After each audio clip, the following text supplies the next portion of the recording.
Well, welcome in to this fine and dandy morning, afternoon, or evening, whenever you're watching this or listening to this. It's the Story World podcast with me, Steve, and your boy Al. What's up, Al? Wow, now I'm confused on what time of day it is.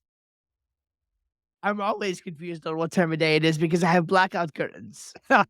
You couldn't know if So it it's could be the one in the same morning, it time could of be one in the day. afternoon. It's always the same time of day, every day. At one point or another. It's 5 o'clock somewhere, said the Exactly. great theologian Jimmy Buffett. Yes. Oh, I just recently heard a stat that on YouTube that if you don't do your job to keep people around after for the first 30 seconds, then they won't stay. So you guys are getting ready to go bye-bye now. And so we'll see you guys later. So from here For the on rest out of you, from here on out, for we the can say rest of whatever you, we want. we can say yeah, that's exactly right. So we have 30 seconds to capture their attention, and that's usually when we banter uncontrollably and irresponsibly back and forth. So Very that's good to know. irresponsibly. At least we Mm, enjoy it. One at of us least we probably enjoy it. enjoys it. Yeah, one of us. So, we are talking, we're in my lane tonight a little bit and talking about some marketing stuff. And specifically, what we want to do is talk about the difference between direct response marketing and branding and advertising. And this is a really cool subject to me because they are, when most people think of marketing, they don't really think about like two different kinds of marketing and what that might entail. But it's true. There are a couple different types of marketing, kind of depending on the goals that you have. And we're just gonna kinda jam back and forth a little bit on what that's like and, uh, and kinda go from there. So, if you have a business or you work in a job or somebody depends on you to, make important decisions and lead the home, believe it or not, you have a job in marketing. We all do. Marketing is self-promotion. Marketing is business promotion, and so, no matter what you do or think you do, marketing is beneficial to you. So it's a good thing to learn. Before we get into this, Steve, direct response marketing versus brand and advertising. Quick Yeah. question. So is that is this something are those two things that are mutually exclusive? Should you focus on one versus the other? I guess depending on what you're doing, Mhm. or is it okay to do both, to focus on both? They the direct response marketing almost pictures like if you're out of town for a night, obviously a single lad, you see a girl that you think is cute, you want to ask her out, whatever. You gotta really get in there, make a good appeal, hopefully to get her interested in you. Whereas the brand and advertising almost seems like a buildup, like maybe a girl in your hometown that you're trying to win over slowly and get an appeal Yeah. going on. I don't know. That's just kind of what comes to mind. The direct response marketing really seems like a hook, line, sinker, and then the brand and advertising seems like a long haul sort of thing. Yeah. So you're really getting to the heart of it, right? I mean, you're getting there. I know my So market. you know your marketing. Mhm. You must. You I must. I must.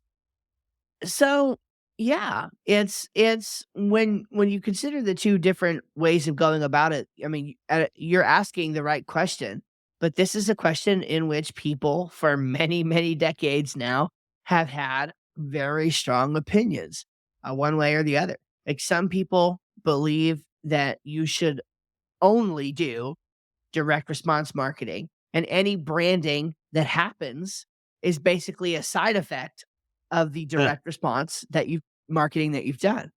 And then there are other people who believe that brand is the only thing that wins in the end, that you might be able to make some numbers work and you might be able to make some sales with direct response. But the thing that breeds sort of long term loyalty and fidelity and recognition and survivability, frankly, is brand. And so that's where the division kind of lies. And then you do have some people who utilize elements of both very, very well. Um, and just to kind of dive right into it, one of the big reasons why this is the case is because one is typically a lot more expensive than the other, at least in terms of traditional media. Think about television advertising, billboards, even some magazine ads. Like, if you see like a full page ad in a magazine that's basically just like a picture of the thing and then a little bit of text about how great the thing is, right? These are all versions of brand and advertising where you are trying to elicit feeling, um, and you're trying to elicit association. A great example is the Super Bowl ads, Mm, right? Look at what the Super Bowl ads are trying to do. Um, they're not they're not trying to even get you to perceive that Coke tastes good, for example. mm, What they're trying to get you to do is they're trying to find their people. They're trying to find the people who believe like they do and get them to mentally assent to that belief and then be like, "Okay, next time I go to the restaurant, I'm gonna make sure to ask for a Coke." That kind of thing, or I'm gonna go buy mm. a Nike shoe, What's whatever. funny about that is I've seen commercials where, companies, typically companies who are not well known, really, shoot for that and strike out big time. We don't have like Mm, cable or dish or anything in our house, so we don't see commercials in that regard very often. But when we were on vacation a month or so ago, commercials were coming up on the TV, and there's just one commercial throughout the night that we saw like three different times, and every single time at the end of it, my wife and I looked at each other and we said, "What was that commercial about?"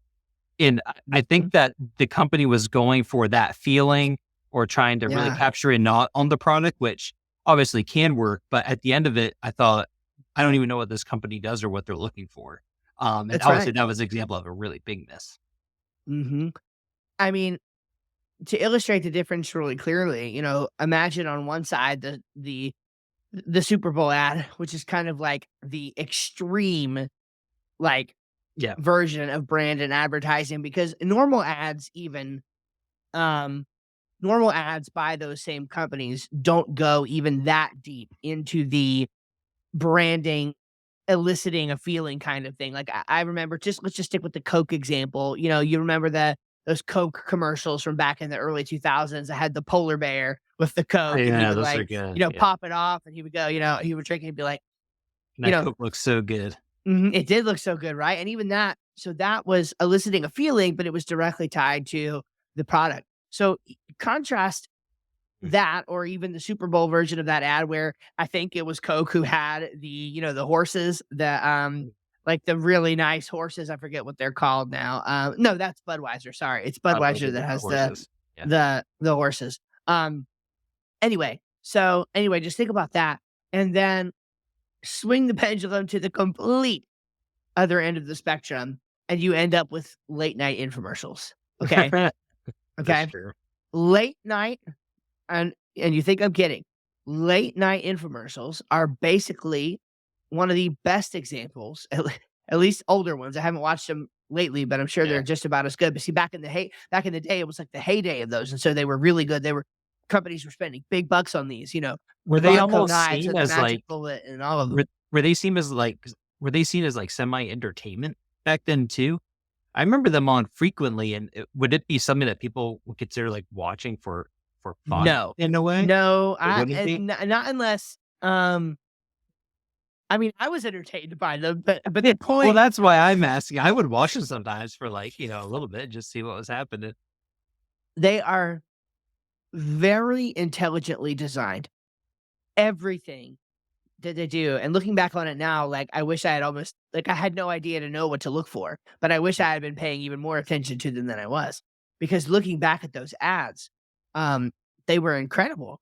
They're very intelligently designed. Every single second of those 30-minute ads are designed, and if you notice, they go through sequences and cycles where, like, they'll be with all the people in the room, in the kitchen, around the little tool or whatever, and then you'll go through like a 5 to 10-minute call to action sequence where they're running through the offer of what you get, and the stuff is coming up on the screen, and it's like, "Call now, and we'll double your order," and call now, and you still see on daytime TV, like, miniature versions of these, when I go to get my car worked on, I kinda watch TV, but when I go to get my car worked on, for example, and the TV's on there, and the news is on or just whatever they have, you just constantly see these ads that are just like that. And so that is direct response advertising. The purpose is the numbers on the screen Here's the offer.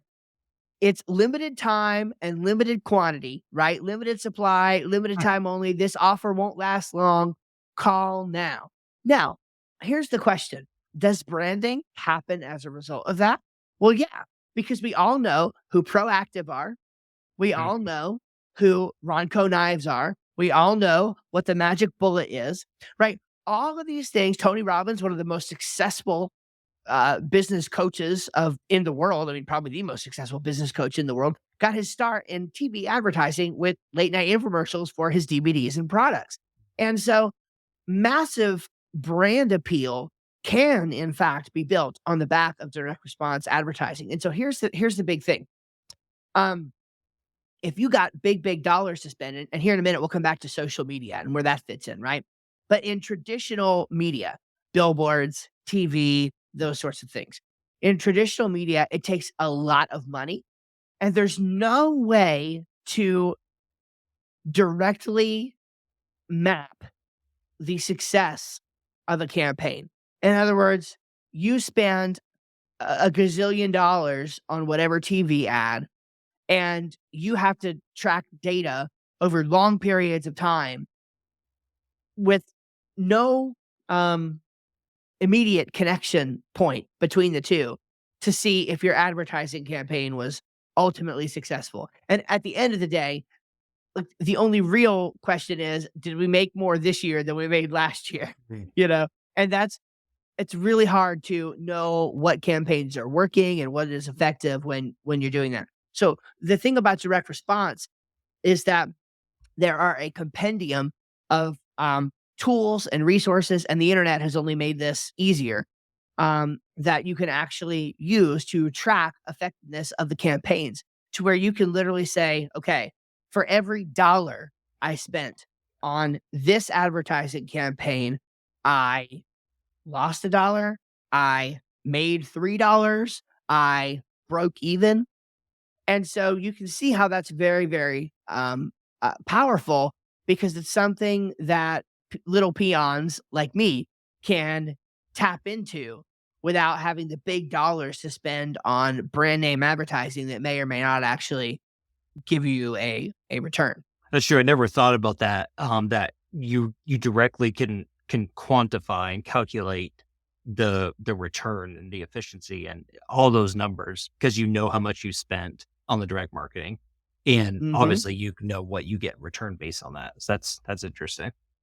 Yeah, and one of the reasons why people don't like this, specifically why gurus who happen to have, there's a specific person I'm thinking of, but anyway, he makes a lot more money than me, so it doesn't make sense for me to, like, call him out or anything, so I'm not going to. This guy's an But idiot. but it's but it it's interesting how easy it is for gurus who sell brand and advertising services to recommend brand and advertising services. Yeah. It's kinda like whole life insurance, like Dave Ramsey says, the only people who recommend whole life insurance are the people who sell it. Um, and and, it's easy for them to say, but if you need money now and you need to be able to track the effectiveness of your campaigns, that's really hard to do with, with the kind of just amorphous brand advertising that most people wanna put out there.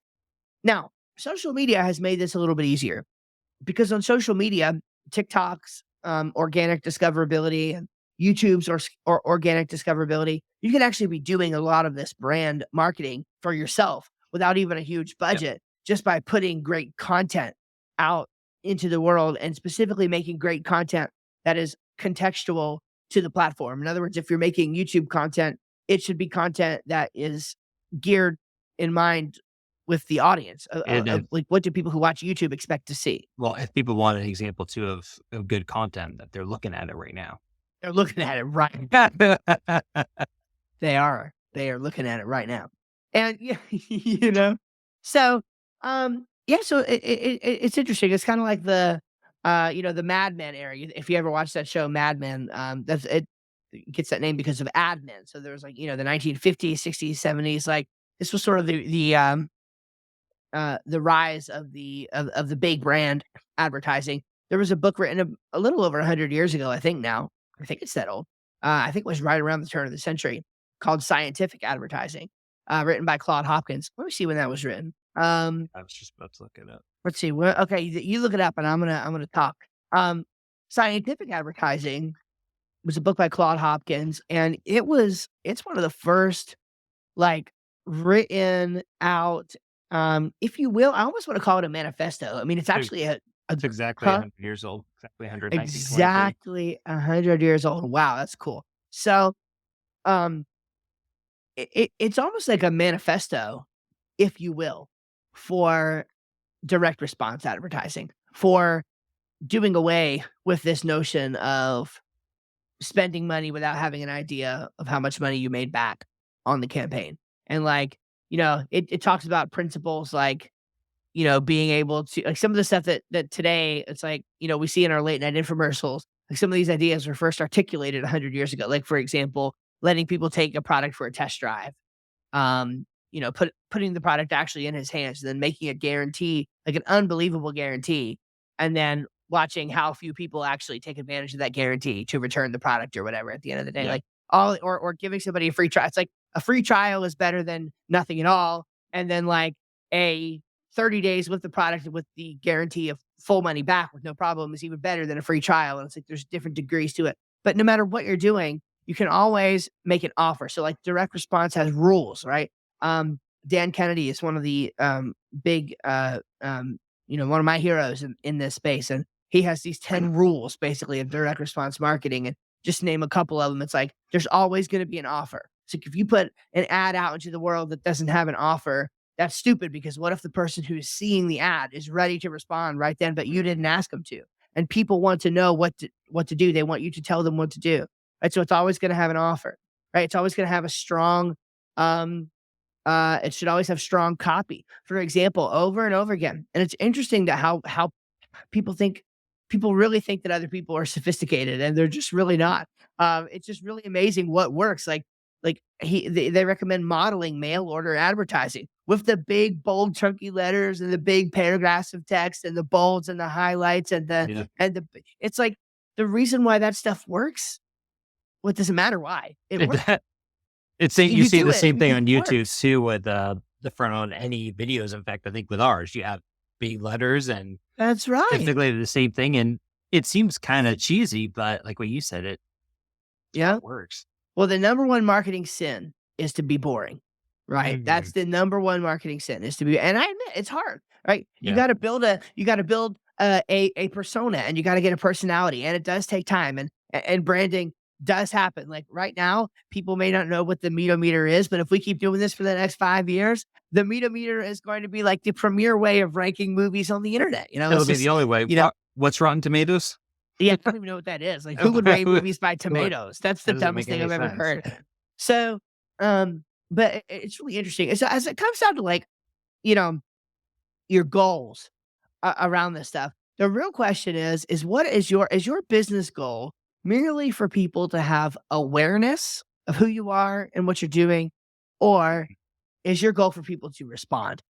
Now, most of the time, it's probably gonna be the second one. Most of the time, you're probably gonna want people to actually take action and respond to ads that you're seeing, because my guess is that you guys don't have unlimited marketing budgets, right? And this is just true across the board. Like, if you're Coke or whoever, you've got an unlimited marketing budget, and that's perfectly fine. And in fact, this is how crazy it is.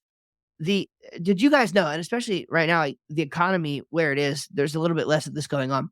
But did you guys know that when in the Silicon Valley, when like a new tech startup, comes out, like this new piece of software or whatever, like this thing called Uber or this thing called Airbnb, right? Or these little things that have popped up over the years that now did you know that when they are invested in, they there's a term for it. It's not, you're not optimizing for profit. You're optimizing for growth. So in other words, they go into the hole knowingly Yeah. for sometimes with a plan to do this for 5 to 10 years to Mm. optimize for user adoption and growth, so that then they can come in and sell on the back end and raise the amount of value per customer that they make. And they've got this enough brand power after 5 to 10 years of business operation.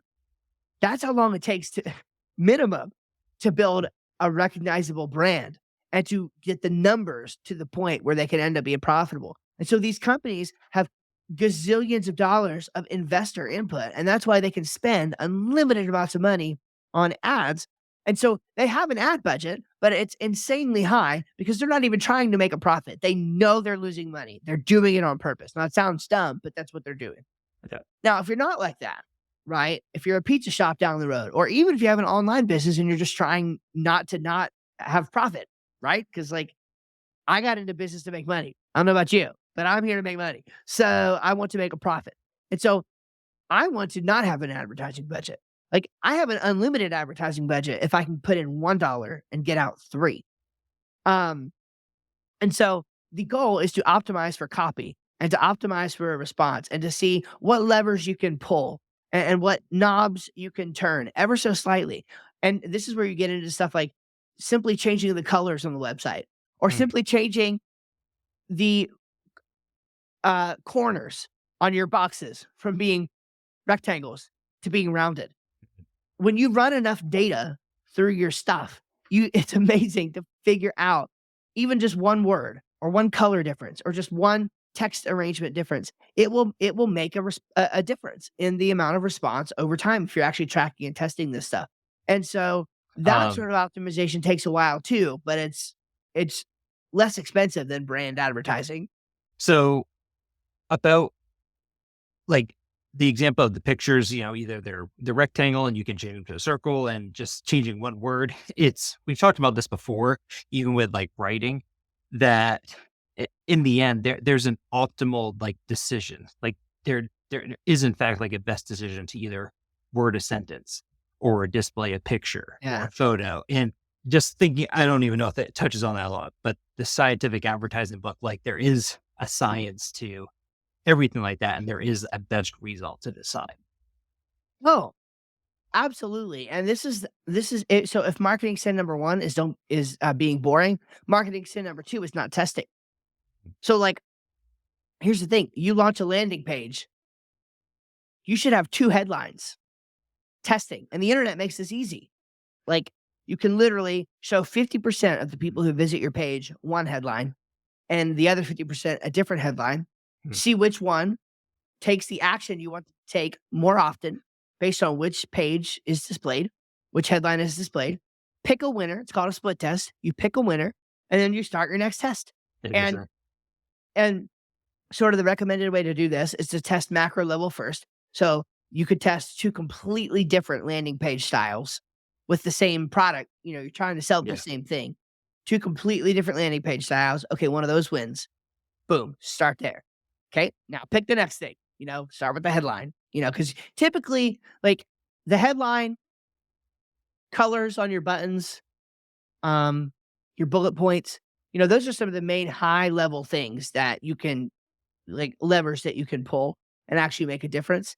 Obviously some things there's going to be correlations, but you typically don't. You're typically not going to test down to the level of like, oh, I'm going to put a period at the end of the sentence Yeah, versus an yeah, right. exclamation point. You're not typically going to do that, but you're going to optimize to the point, like optimizing for curiosity and optimizing for um again, color theory and just all of those things are kind of the ways that you're going to do that. But again, with brand advertising, imagine how hard that would be. Imagine how hard it would be Oh to yeah. run 2 full page ads, one style and one another style in the same magazine in different geographies and gauge how that affected your bottom line if the purpose of that ad wasn't to find some response. You remember um reading those old like highlights magazines, and I'm sure you've read plenty of magazines where there's like a little insert in there and Yeah. it's a response card and you're supposed to fill it out and you check out a box. That's at least making an effort. I mean, that's more like mail order advertising. Yeah. That's direct response versus just looking at the thing and saying, "Oh yeah, that brand looks great." Right? That's Yeah. brand advertising, and, Yeah. and it's really hard to do. So the moral of the story is you can kind of start to get there with social media. um, what I've seen a lot of people do is they get started in direct response, right? They get started there. They build up their a good pool of income, And then once they have the money, then they start going wide brand advertising, usually with social media as the foundation. Mm. And because they can afford to, because they can afford to not get a return from that money because they already have gotten the return or they're in other places getting the return. Mm. And so there you can kind of play both games at the same time doing it that way, and I've seen that, but the moral of the story is that if you have a product or a service or something that you're trying to sell and you're trying to market, yeah, don't like, I would recommend against unless you're Coke, which you're probably not if you're listening to this podcast, and, I would recommend against just throwing money at the wall. I would have a plan for getting a return for every dollar, and if you're not getting a return, turn the ad off, you know what I mean? Or go a different approach or you know what I mean? Like try something different and try to actually get some response from what you're doing. And what you'll find over time, doing that long enough, you'll get brand recognition as a side effect, but you'll have gotten paid to get that brand recognition all along the way instead of just getting it, eventually by forking over tons of money. So Mhm. I'm a little biased. Obviously brand advertising has its place. Because look, here's a great example, right? So SEO, search engine optimization, okay, for example, is it, it's kind of like a gradient, like a spectrum. SEO is both brand advertising and direct response, depending on what your goals are. Typically, though, with SEO, the goal is to get somebody to read an article, and then the goal of that article is to convert somebody into Mm. an email subscriber or a customer or something like that. Like, unless it's like a lifestyle blog or a news blog, we're talking about in the context of business. Like my website, I write articles so that people come to the article, see who I am and what I do, and think I need to get on his email list. And then once they're on my email list, I'm going to try to turn them into a customer. Right? That's my Gotcha. and so that is a form of direct response. And so that is all well and good. But now what happens with tools like ChatGPT, where what you used to type into Google, you now type into ChatGPT and it doesn't take you to Google links anymore, Mm. right? It says, here's the answer, right? Yeah. And Wow. Yeah. if you say, who's the best web designer in Statesville, North Carolina, you don't even get to go show up at the top of the result anymore. It goes out and it says, based on the data, it looks like North Mac Services is the best Mm. web designer in Statesville, North Carolina. Now there's not even any competition. So who won that game? Well, the brand guy, or with voice, because voice is getting popular, right? So I'm going to say Lexi. I'm not going to say her real name because then she'll kidnap. But Yes. but but but what happens where you need a local service provider or something, and you say, you're not, and you say, Lexi, get me this person, Mm. like because I've heard that they're the best. Like that's brand. So brand creates loyalty, and brand creates something that sticks in your mind. So there's definitely a place for it. I'm not saying that brand is irrelevant. I'm just saying most of the time it's going to be really hard to build up brand if you're not doing direct response along the way. So that's that. That's interesting. They really do go hand in hand then. Yeah. Yeah, they go hand in hand. One's not better than the other, depending on who you are. But, like most small town people are not gonna be able to afford traditional brand advertising. What would you So say to someone who's doing something, well, kind of like me, for instance, like someone who is not necessarily in the service, but in the field of wanting to either be a painter, a writer, mhm. someone who wants to develop their skill or talent and be able to sell that to people. So they don't necessarily have the product right then and there. Would you say that it's essential that it's the core foundation should be the branding instead starting out? Let me make another point, and then I'll tie back into Mm. that because I think it's a good question. It's interesting, if you go to school to learn marketing, they don't they don't teach you direct response marketing. They teach you branding and advertising. That's what they teach you if you go to school for a marketing degree. They teach you big data, right? They teach you how to be a marketing manager at a company, a mid-level company or whatever. What they don't tell you, because if they told you this, you wouldn't go to their school. What they don't tell you is that there are people every day who start businesses inside of their home at night before they go to work in the morning, learning from people online, and go on to be people who bring in hundreds of thousands of dollars per month Hmm. with what they do using principles of direct response marketing. For example, there are people right now whose name you have never heard of because you're not on their radar. You're not their target customer yet. You haven't fell into their phishing nets yet because you haven't been searching for what they've been targeting. Okay. But these people are underground. You've never heard of them, but they're making millions of dollars per year. Have you ever heard of the name? I'll even give you one that's pretty well known. Have you, Alex, ever heard of the name Amy Porterfield? No. Mike Michalowicz, Craig Clemens. Okay. These are, here's one. John Lee Dumas. You ever heard of John Lee Dumas? Doesn't ring a bell. Exactly. Right. So you will have no idea, but you know who Coke are. You know who Pepsi is. You know who Bud, right? So the thing is that all of these companies, like all these people that I just mentioned, are people who do millions of dollars in revenue per year in their companies. One of them, their companies are like really lean too. They're like less than 10 people, Yeah. right? Doing targeted internet marketing. Now, you're not going to make that kind of money doing what they teach you how to do in school, because in school, they're teaching you how to go work for somebody else and get paid a nice little salary. Now, nothing wrong with a salary. Having a job is perfectly respectable. I used to have one. You have one now. There's nothing wrong with that. I'm just saying that isn't it interesting that if you go to school to learn how to do it, they'll teach you how to make a mid-level manager salary making somebody else rich. But Yeah. if you learn how to do it yourself, you learn a way that you can make yourself rich. Yep. Again, I'm using rich as just assuming that's your goal, whatever your goal is. I mean, presumably most people want to make money. That's why you do marketing. That's why you have business and we have an economy and whatever. Even if it's to be able to give to charity, fine. But the goal is you'd like to make money. And so what would I do if I was a painter or if I was a budding author or whatever? Well, I would do direct response advertising with as much value as I possibly could. In other words, if I'm a painter, I would create a Facebook video. I would literally do what I was doing anyway. I would go to my buddy's house, who my buddy invited me over because he heard I was going to get into painting. And he's like, hey, you can come check out my bathroom. Like, would you mind coming to paint my bathroom? Or you might even ask, hey, I know your bathroom is looking a little rickety. Look, I'm wanting to start this painting business. Can I come over and help your bathroom to get a little practice or whatever? So then you go to your buddy's house to start painting his bathroom. You do what you were already doing anyway. And you pull out your camera. Yeah. And you say, painting tip number 1. Here's how I prepare my brush for painting. And then you turn off your camera.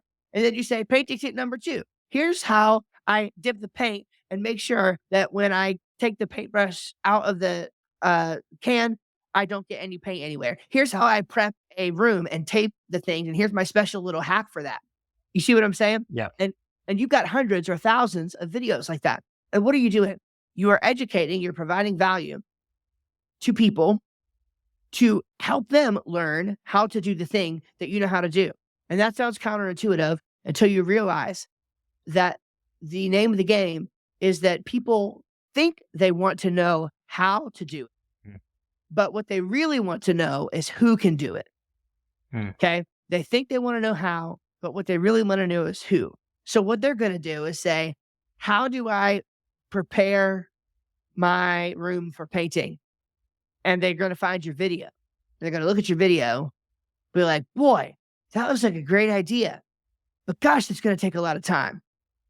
Where does Fred live again? Right? Yeah. And at the end of Fred's video, Fred says, by the way, if you ever need a painter, call Fred. Obviously, maybe a little more sexy than that, but that's the idea.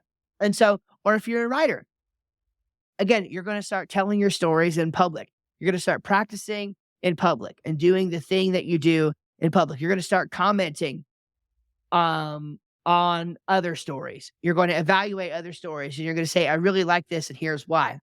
As you're writing your own things, you're going to like make this choice in your writing And then you're going to post a little post on your blog that's like, hey, I just decided to use this line instead of this line. And I thought I would show you why. Right. So you're going to give people the backstage pass and let them see what's going on. And so what's happening there is you're providing value for them in advance, but you're always upfront about the fact that you have books they can buy. It's like when you're telling them about That's the ultimate thing. Yeah. yeah, when you're telling them about the decision that you made, it's in the context of, hey, so I'm working on my latest book, and there's a link right there to the Amazon pre-order page. It comes out, parentheses, it comes out August 22nd or whatever. I made, whatever. And so you're going to do that kind of thing to start putting your work out there in public. And people aren't going to find, and this is why it's important. So imagine you're trying to get noticed by a publisher and you send your stuff in and the publisher's like, this is great. Do you have like an online following or anything? No. Well, does anybody like know that you're writing this book? I mean, I've told my buddy Steve and like my wife and one or two other people. Oh, bye-bye. It's crazy how You know? that world has changed since It even has changed. 10 or 15 years ago, even. Like if Mhm. it's almost a requirement. They don't need to see 100,000 subscribers on YouTube, but they want to see that you've written a blog for a year, or that maybe you had Yeah. Yeah. like a couple hundred subscribers on YouTube, and that you have Imagine that reviews. same publisher going to your website, jhgear.com or whatever it is. Imagine them going to your website and they see an archive of posts about the work, helping other writers even in your journey, and comments on your blog or on your YouTube channel. Oh, this tip helped me so much. That goes a long way with exactly the right people. Not only are you garnering new readers, but you're garnering the attention of the people who can get you more readers and who can accelerate your progress. And so the question is that brand or is that direct response? Well, the answer is yes. It's a little bit of both. Regardless of how you think about it, it's education. And that is the name of the game, content and education. Because that's how you create loyalty and fidelity and awareness with a user base. But you're never shying away from the fact that they have a thing you can buy. And that's why like the social media and blogging and YouTube, they've almost created this possibility of a middle ground where you don't have to spend the money that used to be required to get in front of a lot of people because the algorithms are selling ads, or the platforms are selling ads. And so the algorithms will work to get the best content into the hands of more people so that they can serve more ads. And so today you have the opportunity to actually get brand level awareness and power in the context of educational materials that don't shy away from saying, hey, go buy my thing when it's ready. And so you can kind of do both in this world and not have to come up with huge advertising budgets. It's really kind of cool. And it's the greatest time. Like if you have a thing, like today, you should start advertising it and start talking about it. Just start educating people on it. And the more you educate, the more that will come back to you in spades. It's pretty cool. Yeah, good tips. I like all that, Steve. Sweet. Stories of the week. I've talked a lot. Please go first. No, it's fine. Yeah, well, this is kind of your realm anyway, so that's fine. Yeah.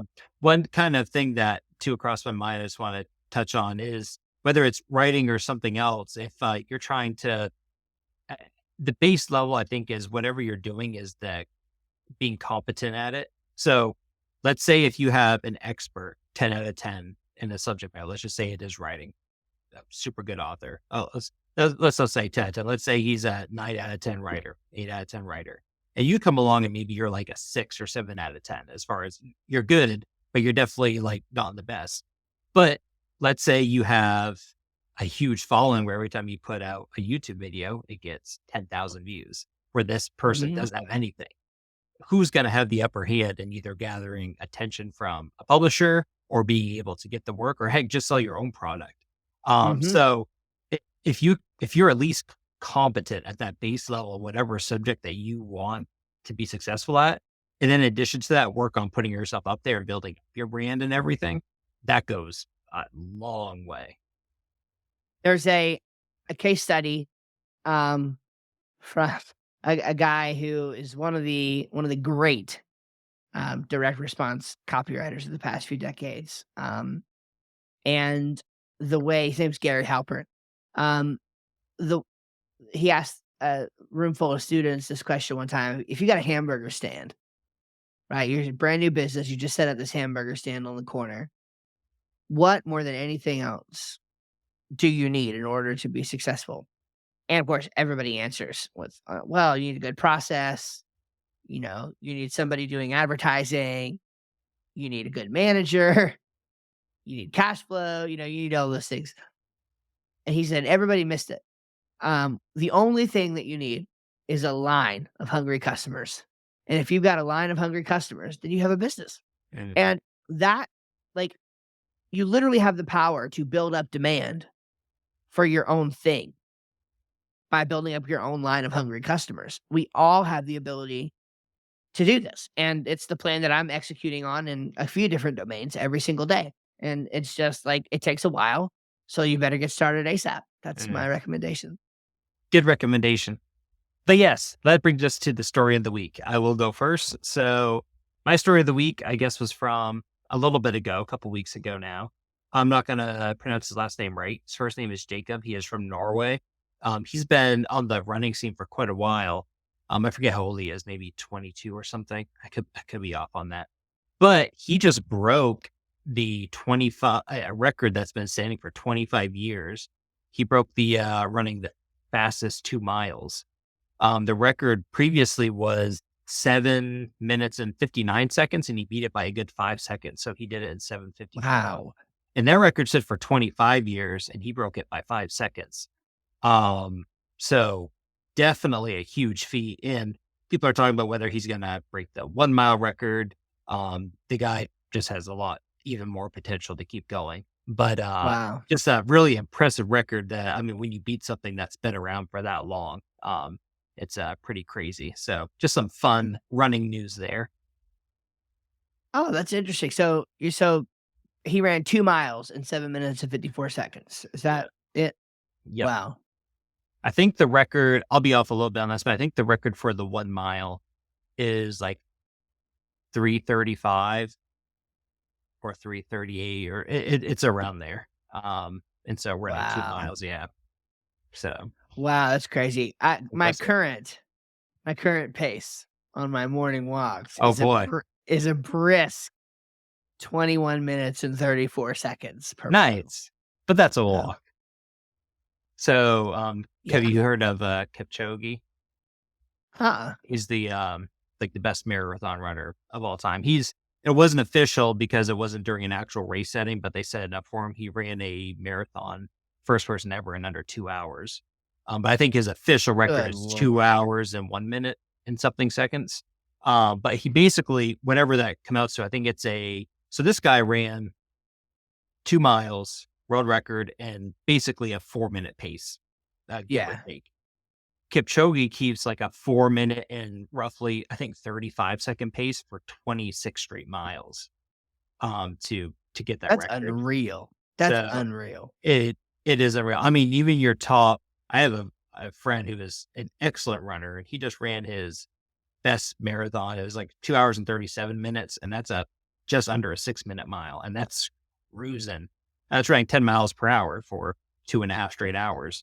But it just doesn't even come Yes. close to running a 4.5 minute mile for 26 Wow. miles. It's just when you get to that 0.0001% of people at any given thing, whether it's running, swimming, writing, when you get to that one out of every 100 million people or whatever it is, it's it's Mhm. just mind boggling. But anyway, some interesting stuff there. Yeah. Yeah, so my story of the week is a lot more somber, a lot more melancholy. When you're watching, so we're actually Yeah. recording this on Thursday, the day that all this happened. You will be watching this a week from now. So, how's that for time? Mm, Um, anyway, Unfortunately, today's the day that the news was announced about the Titan 5, the 5-person, um, I guess, submarine. It was kind of like homemade almost. I mean, not quite homemade. That's a little unfair to say, but it wasn't much better. Basically, submarine that a bunch of very rich people went and they were going to go explore the Titanic wreckage. And anyway, they unfortunately the sub it appears imploded, and so um, kind of crazy. I think a lot of the information is still kind of coming out and developing. I mean, literally just earlier today, the Daily Wire reported that the Navy had it known of an implosion that happened, like they had heard sounds consistent with an implosion of that sort of vessel days ago in that area. Um, and so who knows the way that information and all that travels around and whatever, like who knows in a week from today, like when you're actually hearing this, what the current understanding of what happened will be. As of right now, as I'm speaking right now, it appears that they did not have like a gruesomely, horrifying period of asphyxiation and hypothermia and all of that. It seems like they died probably within milliseconds, basically, of implosion that happened due to literally being crushed by the pressure of the water. So they would literally just Just die. be alive 1 second and not be Yeah. alive the next with no Yeah. warning. Which is really bad, especially if they didn't know the Lord. Uh, as a Christian, that's really sad and really bad and not a good thing. Um, but they didn't suffer in those final moments. So it's yeah, it's crazy. It's not good. It's really sad. And so the moral of the story, and I truly don't mean to make light of this, but I'm also being dead serious. The moral of the story is don't go ocean exploring with parts from Home Depot driven with a PlayStation controller. It just seems like a bad idea. Don't do it. And that's Probably. so My still wife showed me a Facebook post that my sister made, and I actually think it's quite true, and you just don't think about it. So these 5 people with a lot of money willingly took the submarine down, and obviously a tragic incident, but so they willingly did that, and then think how much hundreds of thousands, probably millions of dollars of resources went to trying to find and rescue them, right? yeah. Yeah, think about all the people around the world unwillingly, thinking of children who were like in poverty or whatever, and how many kids could be like fed, put in orphanages if all that money that Yeah. went to rescue 5 people who willingly put their lives, at risk going in the submarine, if all that money moved to something Yeah. else. It kind of puts into perspective. It's just weird the priority of how much the news focused on 5 people. Mhm. And obviously it's going to get newsworthy anyway because it has to do with the Titanic and all that. But the amount of Yeah. money and time and resources that went into trying to find the 5 people, it's Yeah. it's just crazy where our priorities go with. I'm not saying we shouldn't have looked for them, but it's just a Of fun little course. thought experiment. Yeah, no, it is. You know what's really interesting? I don't wanna get political here, but, here we are. Um, it's really interesting how, actually people don't want to be helped, and I hate to say that, but it is true. Like, you're absolutely right. I mean, it's a really good point that, like, and frankly, it was very selfish of them to do this in a way that was not more careful and more well thought out. Um, so that all those resources had to be expended. Like, did you hear about the apparently this is real. Apparently there was a $6.2 billion accounting error at the Pentagon I that don't doubt it. we just magically had 6.2 billion extra dollars in pocket change laying around, and we sent that on to Ukraine. So anyway, um, Yeah. that's literally what happened. So whatever. But it's really interesting because, like, obviously there are a lot of people, especially business owners, they get a lot of flack because it's like, you're making billions of dollars, but look at all the people around the world in poverty. Well, number one, most of those people, because they literally have to, or they would be taxed out there. But like they already give a lot of money to charity, right? And they actually do spend quite a bit of money trying to help people. What's really interesting, and there's like books and stuff written about this as well too, is that a lot of people don't want to be helped. Um, And we can just at least get a little bit of glimpse for this. If you've ever had a pity party, then you're looking a little bit into a window of how human psychology works, right? If you've ever thought, "Woe is me," Yeah. imagine people who their entire life is "woe is me," and even if you gave them a bazillion dollars, they wouldn't have a clue what to do with it. Um, But they you wouldn't see it have a with clue people where to who have put it. like won the lottery. Just, those are some That's pretty big correct. examples. Yeah. That's yeah, that's correct. So I don't wanna get political, and I think the point that was being made there was a very good point. At the same time, I would also say it's just actually kind of sad, and it goes into it's a very relevant topic for marketing and storytelling.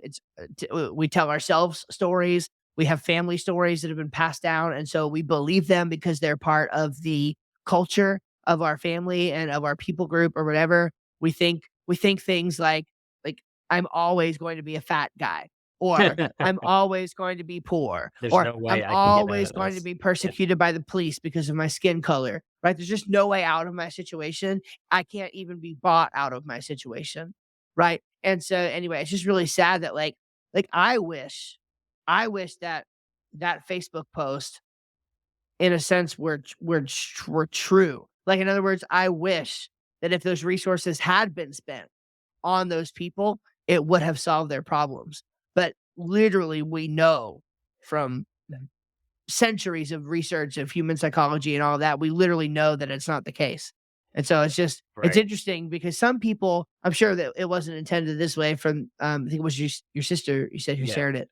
Um, I'm sure she didn't intend it this way, but there are a lot of people who are actually very judgmental towards people who have a lot of money, who worked hard to get a lot Mm. of money because they have a lot of money and the world is starving, but they're leaving out the fact that some people want to starve. As crazy as that sounds, it's also true.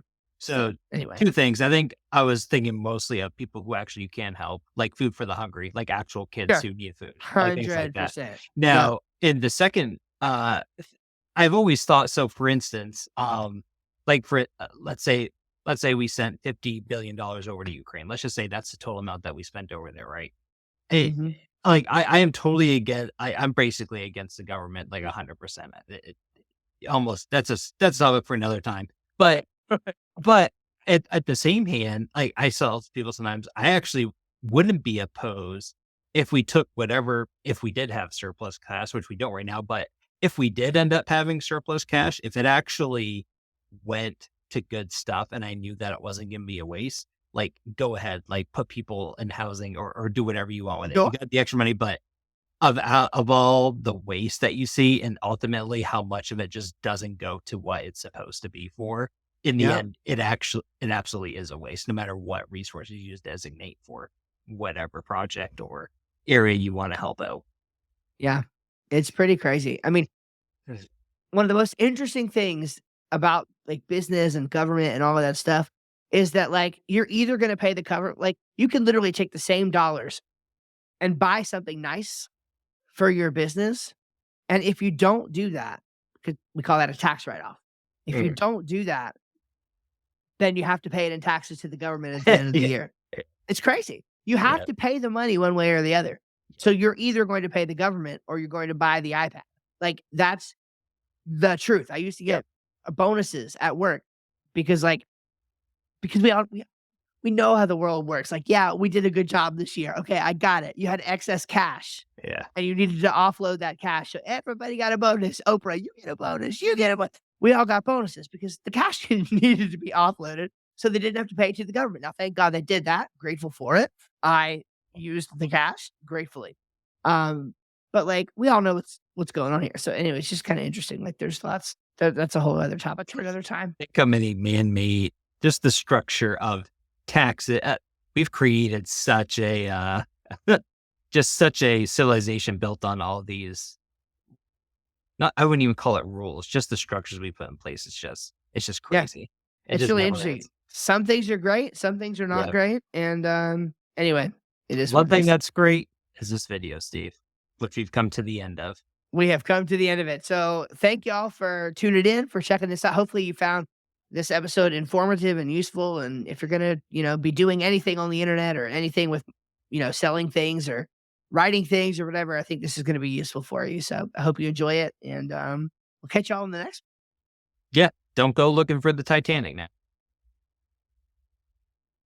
bad idea. See you next time.